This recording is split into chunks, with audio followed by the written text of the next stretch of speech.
0918-847-6427 o 0918-847-6427. Isang paalala mula sa NGC. D3 Bio with Visio. Ako si Darlene, isa ka full-time law student. Mas sapos kag mas madasig ko mamemorya ang akon mga tulunan tungod sa D3 Bio. Amo ini ang ako nangin sekreto sa law school. D3 Bio. Ang D3 nga may Visio. Ang Visio nga may D3. D3 Bio. D3 Bio with Visio. Ako si Boy Fidel, isa ka health researcher kag isa man ka registered nurse. Sa nagsugod ako tumal sang D3 Bio, mas naging klaro kag alerto ang akong paminsalo. D3 Bio. Ang D3 nga may Visio. Ang Visio nga may D3. D3 Bio. Open cam, Donnie. Which shirt is better? Malabo ka sa screen, Dad.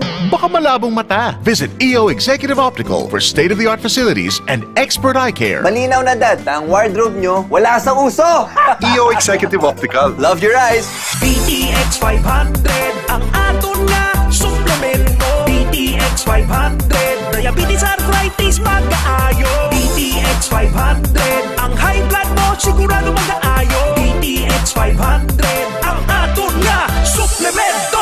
DTX 500 epektibo nga suplemento sa pagtapna sa mga balatian kasubong sang diabetes, arthritis, hypertension, kidney failure o kung sakit sa bato, cancer, cyst o kung tumor, kag madamo pa nga iban. DTX 500 mabakal sa Klinika de Alternativo Medicina and Wellness Center ni Dr. Ramil Uy sa kilid sang Robinson's Haro. DTX 500 ang health mo protektado. D3 Bio ang suplemento ko. Kakasang upong ang sip-on, kakasang trangkaso. D3 Bio ang suplemento ko. Bakterya ka virus, ubos sa D3 Bio. D3 Bio ang suplemento ko. D3 Bio ang suplemento ko. Klinika D3 Bio. Mabakal sa mga branches ng Klinika de Alternativo Medicina and Wellness Center. K5 News FM. K5 News FM. Championing the lives of the Filipino. Wow! May puso! Oras sa K5 News FM Iloilo, Philippine Standard Time, alas 6:30 sa gabi. Sa pasimula, ginawa ng Diyos ang sanglibutan ng maganda, mapayapa, puno ng pagmamahal at kaligayahan. Ngunit, dahil sa kasalanan, ang sanlibutan at ang mga nanananahan dito ay lubhang napasama. Makikita natin ito sa kalikasan, sa kalagayan ng mga pamilya, at gayon din sa moral at espiritual na kalagayan ng sangkatauhan.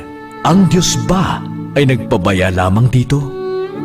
Hindi ba Siya naawa sa ating kalagayan?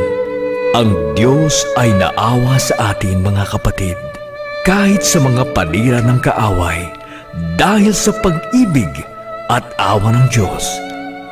Siya ay nagtayo ng mga reformador sa bawat panahon. At ngayon, narito ang Tinig ng Reformasyon. Tinig ng Reformasyon. Ang programang naghahatid sa inyo ng Ebanghelyo ng Kaligtasan sa pamamagitan ni Panginoong Hesukristo. Tinig ng Reformasyon.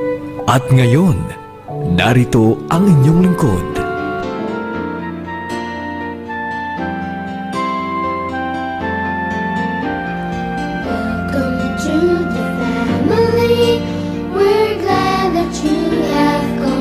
To share your life with us as we grow in love, and may we always be to what God would have us be, a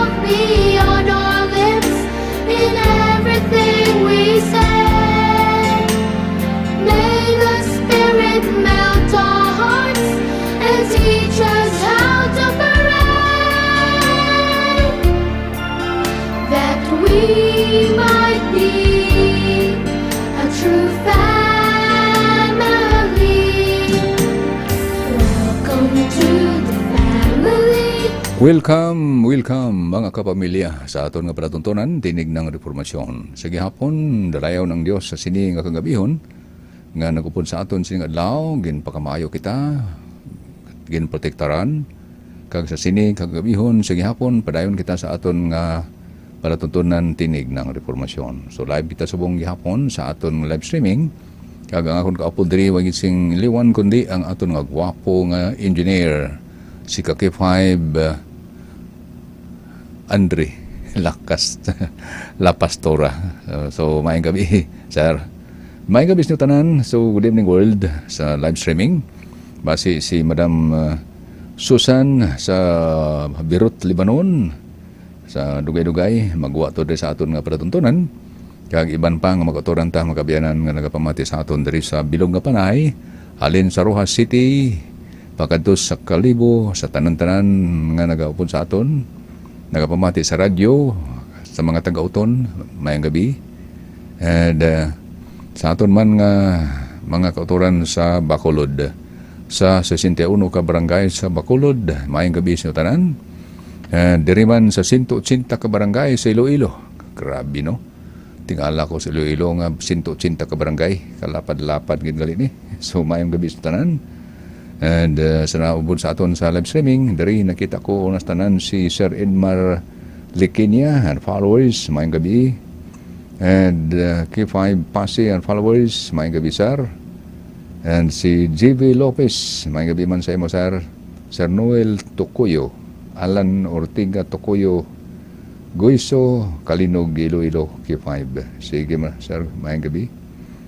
Ang akon man nga agot good man sa imo and to all listeners ambal niya. Subong mo dari God bless you more and to your program.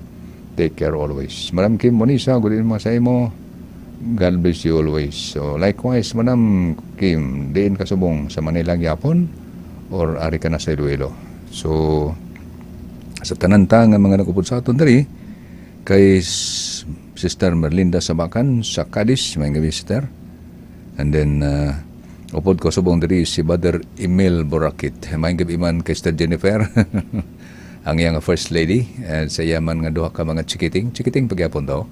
Sino ganitong imo nga subang? Si Pearl Jan?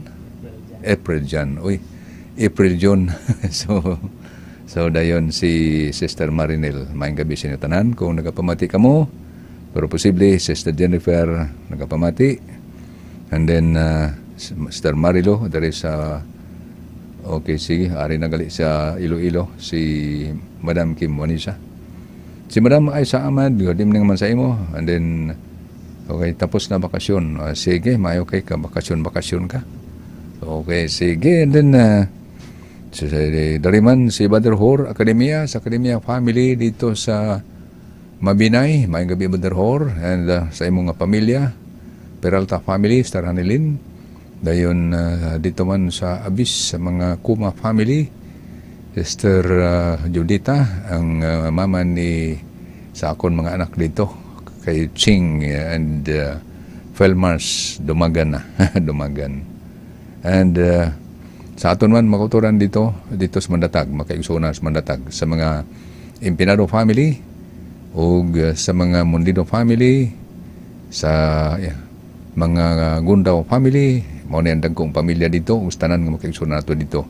Kauban sa ilan dito nga official Bible workers, si Brother Philmars Dumagan. Dayon bisan pa dito sa pagtik ato makaigsunan. So kamong tanan, welcome sa aton nga palatutonan. Good evening man, Brother Emil Borakit. So, and your followers. Basta highlighted na, makita na dito sa mga followers tanan. So sa iyang mga kauban dito sa Sige, so now, amo lang na ang atong pagpanamiyaw sa inyong tanan kay Sir Gerald Man Gaudia dira sa Binalbagan, and kay Brother Richard Kiliano and Sister Marichan, mayong gabi o diha sa Pinukawan sa tanang kaigsunan nato diha, kay Kagawad Midoy Anyano, kay Madam Rosjane Anyano, ang atong teacher na sa elementary, mayong gabi sa tanan nga mga taga-pindahan sa Tayasan Negros Oriental, mayong gabi kanyang tanan. And diri man Brother Alvin Trinidad, Sister Melanie dito man sa Murcia, mayong gabi o sa tanang kaigsunan nato diha. bisan pa sa dito sa Wawa Murcia. May gabi kanyang tanan. And then si Mr. El Palabrica dito sa Gimaras, si Brother Christian Gimaras man gyapon, o sa atong mga kisunan diha sa Kabatuan, so kay Doc Wandi nandumduman ako Nedro da ang aton nga official diri man nga manug check up bali ang aton diri nga doktor sa aton nga alternative medicine diri sa tupad lang sa Robinson. Mayong gabi. Sige, so Brother Christian man, mayong gabi kanyo Brother Christian diha sa Gimaras. Mayong gabi. So kamong tanan, welcome. Amo lang na ang aton pagpanamyaw sa inyong tanan. Basta kamo tanan, welcome sa aton nga paratuntunan. Hindi kita magdugay, paran kita suwong sa aton pagpamalandong sa pulong sang Ginoo. And antes kita magpadayon sa aton nga pagtuon, mga muyo anay kita. Dakilang Diyos, nasa kitasan po kayo ng mga langit. Sa mga sandali pong ito, kami po ay narito dumudulog sa inyong banal na luklukan at pinasasalamatan po namin ang inyong dakilang pag-ibig, patnubay at gabay at proteksyon sa buong maghapon pong ito. Maraming salamat po sa pagkakataon na kung saan pinagkaloob mo sa amin. Nawa ang inyong banal na mga salita na paulit-ulit naming pinag-aaralan. Ito nawa ay makatulong sa paglago ng aming pananalig at panampalataya sa inyo. Pagpalain mo man ang mga nakikinig sa radyo, pagpalain mo man ang mga nanonood sa Facebook, sa Philippines, sa Libin and abroad. Pagpalain mo ang ginagamit na himpilan kay 5 News FM Philippines at ang CEO Rocamiloy at pamilya na patuloy nawa ang mga pagpapala naming basically kinakailangan, physical, mental, spiritual, financial and protection. Diyan din sa lahat ng mga kawani mula sa operation manager, lahat ng mga managers at lahat na mga kasali kasama sa mga kawani, sa himpilan pong ito ng mga kawani. At patawarin mo lamang kami sa lahat naming mga pagkukulang at pagkasala naman sa inyo. Ito ay aming hinihiling sa pamamagitan ng matamis na pangalan ng aming Panginoon Jesus. Amen. Now, sa gabi pong ito, sa sining kagabihon mo kato ng kabiyanan, kay kagabi ito, o sa nagligad itong gabi sa Bernes, nagpamati dari ang, wala ko idea kung personal niya itong account or iya itong kay K5 man Manila. So, kaya nga, minsan naghalo-halo pa tayo dito kasi kahit nga ang aking mga anak nakikiusap na sana itagalog daw natin kasi sinishare nila sa kanilang mga kaibigan sa group chat nila. Kaya lamang, ang hiligay nun, hindi talaga maunawaan nila. Ilonggo, lalo na itong ating hiligay nun o kaya Ilonggo, alam na po natin, alam ng mga totoong Ilonggo at mga hiligay nun na talagang ay, kung baga, okay lang, basta kay magkaintindihan ay. For the sake of understanding, kaya naghalo-halo na lang kita diri. Now, balik kita diri sa aton nga pagtuon. Manumduman ta nga hindi basta-basta nga maghambal ang nagasiling once saved, always saved. Kasi siling na naton, wala na sa panggobyerno sa Ginoo, wala na sa plano sa Ginoo. Nga wala kay sa aton na dumduman, aton nga liwaton, biskan sa tanas, Satan was created perfect. Balaan, himpit si Satanas, pero nga ang nangin Satanas, nga Lucifer man tani na siya. Kanami sa pangalan nga Lucifer, pero son of the morning, ang balsang Biblia. Pero hasta nga gulpi na lamang na nagbutwa sa tagipusoon ni Lucifer ang kahisa. So, sunod sa sugilanon sa ang Biblia. Amo na nga, dayon aton ginikanan, Adam and Eve were created perfect. Ang kabuhi ni Adan kag ni Eva, walay katubtuban, hindi tani sila mapatay, balaan sila, himpit sila, hindi sila makasala, kay sinless sila, kay ang batasan sa Ginoo ara sa ila, pero ano natabo? Nadula sila, kag nalatnan pa kita, nadamay kita tanan bilog kalibutan, grabe. Kagamay nga sala, amo na bunong ta pirmi makaturan. Kagamay nga sala nga ginhatagan pa sang Ginoo sang talupangon. Tani to kung kita lang to, gamay man lang na brad. Sister, gamay man lang na, okay lang na. Okay taliwa mo na kita, pasensyoso kayo ta eh. Pero dara na to magkitaan nga ang Ginoo, basta sala na bisan ano kagamay. basta sala, ang bayad is kamatayon. Pero bisan ano kadamo or ano kadako, ano kagrabe ang aton nga sala, basta nga sincero ka naginulsol, wala lang nasa iya. So muna nga, sa programa sa Ginoo para sa kaluwasan, walay kamatuoran ang pagtuo nga once saved, always saved. Nga man, kay may aragin nga, ma-forfeit siya bala? Ma-forfeit siya. Madula siya. Nga man, tungod kay wala gani na sa programa sa Ginoo. Now, di ba, ato na nakita, balikon ta, para at least ma-refresh na huna ta sa mga late tuners. Kaangay sa gibalik-balik ta nga, naluwas na tani ang mga anak ni Noah sa panahon sang baha. Pero nga ang pagkatapos sa baha, naapustasya man silang duha ka mga anak niya, si Ham kag si Hapit o Japit.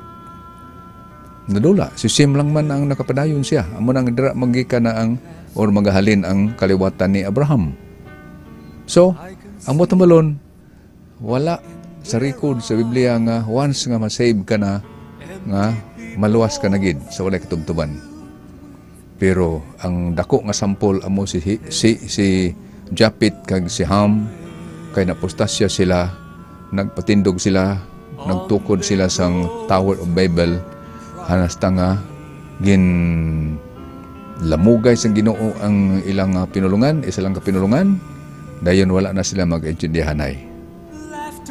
Natabo, wala matapos, kag napustasya sila. So ang point na rin makauturan nga, klaro, dayon ato nang istoryahan ang kasaysayan sang Israel.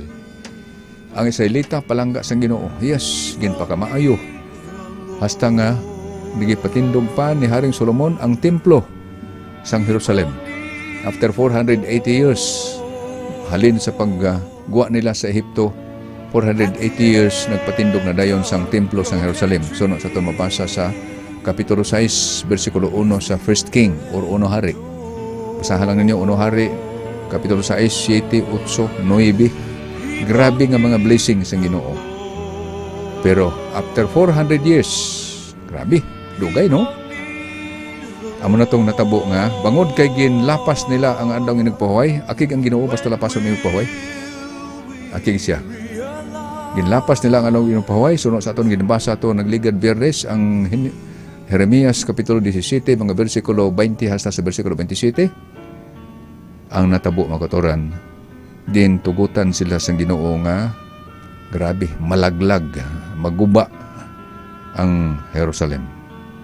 Balaan nga templo, balaan nga serbisyo, balaan nga katawhan, pinili nga katawhan, ginpakamaayo sang Ginoo. Pero bangod kay naglapas na sila, majority sila naglapas na, nagsimba na sila sa iban nga Dios-Dios, nang akig ang Dios nga matuod, kay imbes nga pakabalaanon nila ang adong inagpahuway, ilagin lapas, imbes nga maghalad sila sang insenso para sa Ginoo, naghalad sila dito na sa Dios-Dios.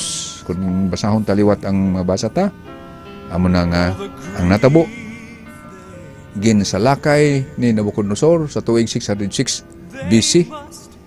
Ginsalakay ang natabo makuturan. Kung basahon naton ang kapitulo 52 sang Jeremias 1 hasta sa versikulo 30. Basahon ta agad nga, arugod nga, mabalaan ta nga, amo ni ang natabo sa ila. Out of millions nga pumuluyo sa Jerusalem, ang nabilin nga buhi, 4,600 lamang kabilog. Bao. Oh, grabe. Testingan ta basa. Diri kita magbasa karon sa ang pagkaupukan sa Jerusalem sa kapitulo 52, versikulo 1 hasta sa 30. Si Sedekias, nag-edad sing 21 katuig sang manginhari siya sa Huda, kag nagahom siya sa Jerusalem sa sulod sang 11 katuig. Ang ngalan sang iya iloy amo si Hamutal, siya anak sang isa ka Jeremias nga nagapuyo sa banwa sang Libna. Sino si Sedekias, anak ni Jeremias, dayon naghari siya sulod sang 21 katuig, o nag-edad pa siya 21 katuig, kag naghari siya 11 katuig sa Jerusalem. Kayang Jerusalem amo na ang capital city of Judah. Samtang ang Samaria amo na ang capital city of Israel. Dayon, si Haring Sedekias naghimo sang ginkabig sang Ginoo nga malaut. Subong sang ginhimo ni Haring Joachim. To, ang iyang ginasundan amo si Haring Joachim. Dayon si Sedekias tani nga buot man ni siya nga hari, pero bangod kay may ginhimo siya nga malain nga ginkabig sang Ginoo nga malaot, naakig ang Ginoo. Versikulo 3, ang Ginoo naakig sa mga tao sa Jerusalem kag Huda, kag ginpabihag niya sila. Si Sedekias nagbato kay Haring Nabucodonosor sa Babylonia gani sa ika-10 nga adlaw. Sa ika-10 nga bulan kag ika-9 nga tuig nga si Sedekias amo ang hari sa Nabucodonosor, nagabot upod ang bug-os niya nga hangaway kag nagsalakay sa Jerusalem. Nagpatindog sila sang ila mga kampaminto sa guwa sang syudad kag naghimo sing transira sa palibot sini. So, grabe no kung ilargoy tamayo. Ginkantuan ni Nabucodonosor, lakip ang iya tanan ng mga kasoldadusan, naghimo sila transira. Butang balon, ginpalibutan nila ang Jerusalem, dayon ginimuan transira para maara sila dipinsa kay ila uwayon ang ilagyarahon ang Jerusalem. Kag ginkibon nila ini tubtub sa ika-11 ka tuig sang paggahom ni Sedekias.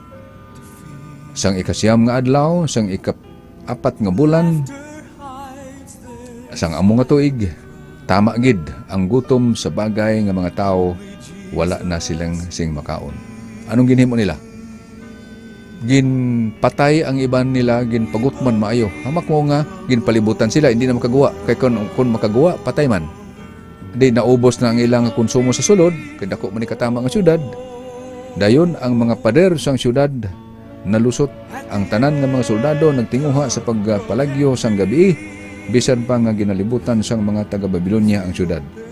Nag-agi sila sa hardin sang hari, nagpadulong sa puwerta nga alagyan nga nagaangot sang duha ka mga pader, kag nagpalagyo sila padulong sa kapatagan sang Jerusalem. Pero ang mga hangaway sang Babylonia naglapas sang kay naglagas kay Haring Sedekias, kag nadakpan nila siya sa mga kapatagan malapit sa Jericho, kag ginbayaan siya sang tanan niya nga mga soldado. Grabe no, way nakaluoy ang mga soldados, gibayaan ng hari. Sedekias gidala kay Haring Nabucodonosor nga yadto didto sa siyudad sang Ribla sa kadutaan sang Hamath, kag didto ginhukman siya ni Nabucodonosor. Sa Ribla ginpatay sang hari sang Babylonia ang mga anak nga lalaki ni Sedekias, samtang si Sedekias nagatanaw. Iyaman ginpatay ang tanan nga mga opisyalis sang Huda. Grabe no, kasakit. Sa tubangan mo mismo ang duha ka mga anak patyon, makita mo. Grabe kasakit. Pero ang point there is, nga ang gintugutan sa Ginoo, nga ang ginpasugtan sa Ginoo, nga mapatay ang hari, mapatay ang iyang mga anak. Nga aman, kay may ginhimo sila nga malain or malaot sa panulok sang Dios. Pero sila tani katawhan sang Dios. See? Ang butang balon diri, once nga nagalagad ka na tani sa Dios is naluwas ka na. Kay may stages ang kaluwasan mo. Kung intindihon tamayo ang kaluwasan, may stages siya, ang justification kag ang sanctification. Ang process na sa sanctification, daily na siya. Daily continual obedience. O padayon pinadayon nun kay suno ganiso ginbasa ta mga bersikulo, dapat kung magpadayon gid sang katutom ang Jerusalem, hindi siya masunog. Magpadayon siya sa walay katubtuman. Pero kay nagpakasala, hambal sa Ginoo, sunugon niya sang isa ka kalayo nga hindi mapatay or hindi mapalong. Unquenchable fire ang magasunog sang templo sa tuod man. Amot ang balon nga unquenchable, samtang may ara pa mga sununugon, hindi mapatay ang kalayo. So muna nga sa diri, amo na dayon ni makotoran.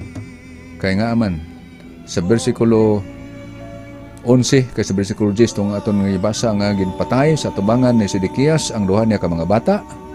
Sa iya mismo nga iya man papatay man ni Nabucodonosor ang tanan niya nga mga opisyalis sa Huda. Bersikulo 11, sa tapos ini ginpalukat niya ang mga mata ni Sedekias, kag ginpakadinahan siya agudalhon sa Babylonia. Si Sidikiyas nga nagpabilin sa bilangguan sa Babylonia tubtob sa adlaw nga napatay siya. Grabe kaluoy. Ngaman, hamak po na, nag-antos siya nga wala na mata. Ngaman, kay ginpalukat ang duha ka mata. Dahil ginpreso hasta nga napatay. Na, makaturan, pinsaron ta doon ni maayo. Always save, once save. Kaluluoy ni nga kahimtang sang hari, sang Israel. Dayon, ari na, ang paglaglag sang templo. Amo na yung katamanan dito sa ginhambal sa 17, versikulo 27, sa ginhambal sang Ginoo sa Jeremias 17:27. Samtang diri, ari na kita sa Jeremias 52, versikulo 12. Sa napulo nga adlaw sang ikalima nga bulan sang ika-19 katuig ni Haring Nabucodonosor sang Babylonia, si Nebuzaradan manuglaygay sang hari kag pangulo sang iya kahangaway nagsulod sa Jerusalem. Amo ni ang iyang kakapitan si Nebuzaradan. Then ginsunog niya ang templo, ang palasyo sang hari kag ang mga balay sang kinilala nga mga tao sa Jerusalem, tong mga opisyalis. Kay may espesyal nga puluyan ang mga opisyalis, may espesyal nga puluyan ang hari nga lapit lang sa, kumbaga sa aton subong, katedral nga tupad lang ang kumbinto. Katedral das tupad lang ang kumbinto sang pari. Pero bangod kay nagpasaway ng hari, nagpasaway ang Jerusalem na influensyahan sang hari, amo ning natabo ginpasunog sang Dios, kag ginsunog sa kasuladusan ni Nabucodonosor. Dayon ang balay kuno sa kinilala nga mga tao sa Jerusalem ginsunog, kag ang iya mga soldado nagguba sang mga pader sang syudad. Soldado sa Nabucodonosor nagguba sa mga pader sang syudad sang Jerusalem. Dayon gindala ni Nebuzaradan sa Babylonia ang tanan nga mga tao nga nabilin sa syudad subong nga binilanggo. Lakip ang mga nagbuylog sa iya kag ang nabilin nga batid nga mga manug-obra. Pero ginbilin niya sa duta sang Huda ang labing imol nga mga tao nga wala sing pagkabutang, kag ginpaobra niya sila sa mga talamnan sang ubas kag sa mga uma. Ginhimo ulipon ang mga imol, kaluluoy no. Ginhimo nga ulipon nga man ginhimo sila nga mga trabahante nga daw idalom na sang komunista. Ginpamuka ang usang mga taga Babylonia ang mga haligi nga saway kag ang mga tulungtungan nga yadto sa templo, lakip ang dako nga tangkis ang tubig nga nahimo sa saway nga yadto man didto. Kag gindala nila ang tanan nga saway sa Babylonia. Gindala man nila ang mga pala kag ang mga suludlan sang abu nga ginagamit sa pagtinlo sang altar, ang mga sangkap nga ginagamit sa pagpalong sang mga suga, ang mga labador nga ginasalod sang dugo sang mga halad, ang mga yahong nga ginagamit sa pagsunog sang insenso, kag ang tanan nga mga sangkap nga saway nga ginagamit sa pag-alagad sa templo. Mga balaan ni sila nga gamit sa templo tani, pero gindalan nila sa Babylonia. Ginkuha nila ang tanan nga mga nahimo sa bulawan o kun pilak, ang mga yahong-yahong, ang mga suludlan sang mga baga, ang mga labador nga ginasalod sa dugo sa salad, ang mga suludlan sang abo, ang mga kandiliruhan, ang mga yahong nga ginagamit para sa insenso, kag ang mga yahong nga ginagamit sa pag-ula sang mga halad nga ilimnon. Ang mga butang nga saway nga gipanghimo ni Haring Solomon para sa templo, ang duha ka haligi, ang mga tulungtongan, ang dalagko nga mga tangkis sang tubig, kag ang 12 ka mga turo nga baka nga nagatukod sini, ini sila tama kabugat nga kiluhon. Ang duha ka haligi nga pareho, ang tagsa sa ila may kataason nga 27 ka tapak, kag ang ila kadagko palibot 18 ka tapak. Guab ini sa sulod, kag ang kanamuon sang metal 4 ka pulgada, ang punta sang tagsa ka haligi may bahin sang nga saway nga may kataason nga 7 kag tunga ka tapak. Kag sa palibot sini may mga rihas nga naadornuhan sang mga granada, kag ini tanan nahimo man sa saway. Sa rihas ang tagsa ka haligi may isa ka gatos tanan ka mga granada kag 96 sini makita gikan sa duta. Ang point na rin makuturan nga ginabasa ta is ang mga bagay dito nga mga materialis sang syudad sa Jerusalem nga mga malahalon nga bato, may pilak, may baldri granada, hindi ni granada nga maglupok. Ang baldri granada is, ang granada is granite. Mahal na siya. Kung dito ka sa tiles nga granite, abaw, perti na kamahal. Oo. Muna nga amuni ang mga materialis nga perti kadagko, mga haligi pagid nga perti kadagko nga granite. Pero gindalaan nila tanan. Lamang ang aton nga oras gali ay paubos na. Amuni ang isa sa rason sa bugat nga man nga rason nga hindi gid matuod nga once saved always saved. Kay katawhan natanay sa Ginoo pero ginpatay sa ilang nga kontra. Way na kita sing tempo pero antes kita magtapos i-recognize ko danay diri ang ulihi nga nag-upod sa aton. Ari diri si Manang Merna Hambri. Ari pagalit diri si Sir Joke Mandaragit. Pastor, pa-shout out man nanay ko dito sa amin sa Antique sa San Remigio sa Burangay La Union, Los Biminda Tocoyo, Nohalda, then Salunga, Family Tocoyo, Sangasa, Florinda Caldivero, maayong gabi. Madam Berna Henry, maayong gabi Pastor. Gasubay-bay ako permi sa tinig ng informasyon. Salamat God, this thanks from Barangay Salong. Salamat Gid. O, kabangkalan na siya. And then good evening, Sir Edward Gonzales. And then Madam Merna Kerante Lapinig, send me a friend request. I have a great job opportunity for you to just ignore this life. Changing opportunity, send me a friend request now. Oy, ano negosyo mo sir? Networking. So, basi networking ni Sir Edward. Sige, kay muna live sending basta pasalig. Normal gina siya. So, why na kita simple sa gyapon sa pagpadayon sa aton nga pagtutunan tapos naton na sa nubo nga pangamuyo. Dakilang Diyos na sa kitasan po kayo ng mga langit. Sa mga sadali pong ito, muli kaming dumudulog sa banal na luklukan at pinasalamatan po namin yung kailang pag-ibig patnawait kabahay. Maraming salamat po sa mga palala at babala.